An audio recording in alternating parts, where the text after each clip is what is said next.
ഭയങ്കര ക്വാളിറ്റി. ഞാൻ ഇന്ന് ഈ പ്രാവശ്യം ഒരു മോയ്സ്ചറൈസർ ഫേസ് വാഷ് ഒക്കെ കൊണ്ടുവന്നിട്ടുണ്ട്. അതൊക്കെ യൂസ് ചെയ്ത് സോനോ കഴിയും ഇതൊക്കെ കുറെ എടുക്കായിരുന്നില്ലേ. സ്കിന്നിലൊന്നും പറ്റൂല എന്താ നല്ല ക്വാളിറ്റി അല്ല. അങ്ങനെ എന്താ പറഞ്ഞ എല്ലാ സാധനവും പിടിക്കൂല. ഒരു സെൻസിറ്റീവ് കോമ്പിനേഷൻ സ്കിന്നാണ് എന്റെ. അപ്പത്തേക്കും ബഷി കൊണ്ടുവന്ന ഫേസ് വാഷും മോയ്സ്ചറൈസറും ഞാൻ യൂസ് ചെയ്ത് നോക്കി. നല്ല മോയ്സ്ചറൈസർ ആയിരുന്നു, നല്ല ഫേസ് വാഷ് ആയിരുന്നു.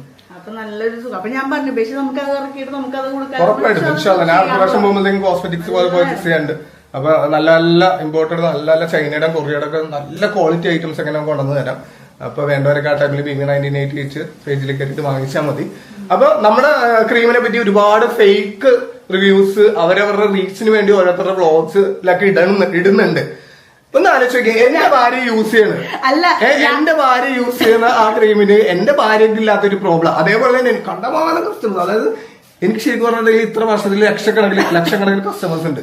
അവർക്കൊന്നും ഇല്ലാത്ത പ്രോബ്ലം യൂട്യൂബേഴ്സിന് മാത്രം വരും പ്രോബ്ലംസ്. കാരണം എന്താ, അവർക്ക് ആ പേരും പറഞ്ഞ് റീച്ച് ആയിട്ട് ഫേക്ക് ഫോട്ടോസും കാര്യങ്ങളൊക്കെ ഇട്ടിട്ട് റീച്ച് ആക്കാൻ പരിപാടി. പിന്നെ വേറെ സംഭവം കൂടെ പറയാം, നമ്മുടെ പ്രോഡക്റ്റ് യൂസ് ചെയ്യുമ്പോഴത്തേക്ക് അതിന് കുറച്ച് കണ്ടീഷൻസ് ഉണ്ട്. അതിന്റെ കൂടെ ആവശ്യമില്ലാത്ത ചപ്പ് ചവറുകളൊന്നും ഉപയോഗിക്കരുത്. കാരണം അങ്ങനെയുള്ള സാധനങ്ങൾ ഉപയോഗിച്ചിട്ട് അതിനെ കൊണ്ടുവരുന്ന റിയാക്ഷൻ വരെ എന്നിട്ട് പറയും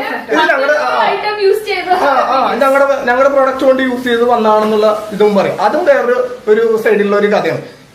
നിങ്ങൾ ഈ കാര്യം മനസ്സിലാക്കുക, എനിക്ക് ലക്ഷക്കണക്കിന് കസ്റ്റമേഴ്സ് ഉണ്ട് ഇത്ര വർഷമായിട്ട്.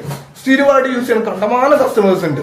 അവർക്കൊന്നും ഇല്ലാത്ത പ്രോബ്ലം യൂട്യൂബേഴ്സിന്റെ റീച്ചിന് വേണ്ടി മാത്രമാണ് വന്നത് പ്രോബ്ലംസ്. ഓക്കെ, അപ്പൊ ജസ്റ്റ് ഇതൊക്കെ ഞാൻ എല്ലാം ഇനി ഷോർട്ടായിട്ട് പറയുള്ളൂ. എനിക്ക് ഇതിനെപ്പറ്റി കൂടുതൽ എക്സ്പ്ലെയിൻ ചെയ്യാൻ ഇഷ്ടമല്ല. നിങ്ങൾ എത്രയൊക്കെ അതിനെപ്പറ്റി